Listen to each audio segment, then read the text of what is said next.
नमस्कार मंडळी. आज ना दुपारच्या जेवणाला डिंगरीची भाजी केली. डिंगरीच्या शेंगा, मुळ्याच्या शेंगा म्हणतात आमच्या गावाकडे. बघा मी असं निवडला, जे कवळं आहे ना भाग तोच घेतलेला आहे, आणि जो तुटत नाही तो भाग मी घेतलेला नाही आहे, म्हणजे ते लवकर शिजतात. त्याने हळद घालून शिजवून घेतलं. शिजवून ते चांगलं पिळून घेतलं मी. आणखी फोडणीला मग कांदा, टमाटा, जिरं, मोहरी, हिंग, कढीपत्ता हे घालून सगळी फोडणी दिली. आणि मग ते पिळून घेतलेल्या शेंगा शिजवून घेतलेल्या त्या टाकल्यात.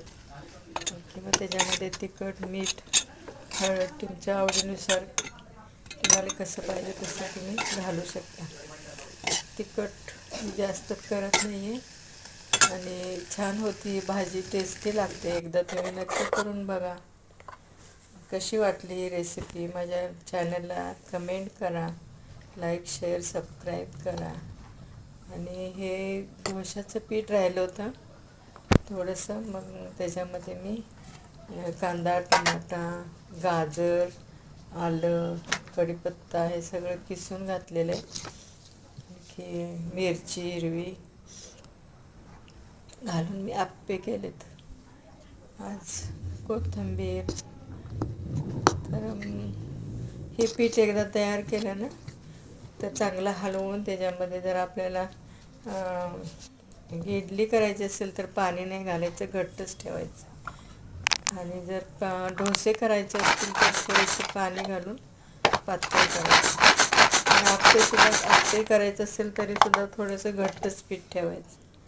आणि ढोबळी मिरची घातली. सगळे मी भाज्या भरपूर घालून हे आप्पे इतके छान झालेत ना, टेस्टी होतात.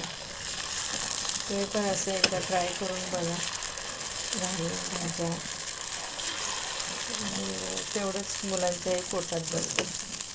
कशी वाटली ही सुद्धा तुम्हाला रेसिपी.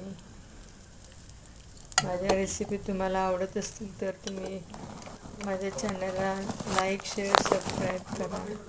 अजूनपर्यंत सबस्क्राईब केलं नसेल तर नक्की करा. आणि माझ्या चॅनलला सपोर्ट करा, लाईक, कमेंट करा. बाय, धन्यवाद.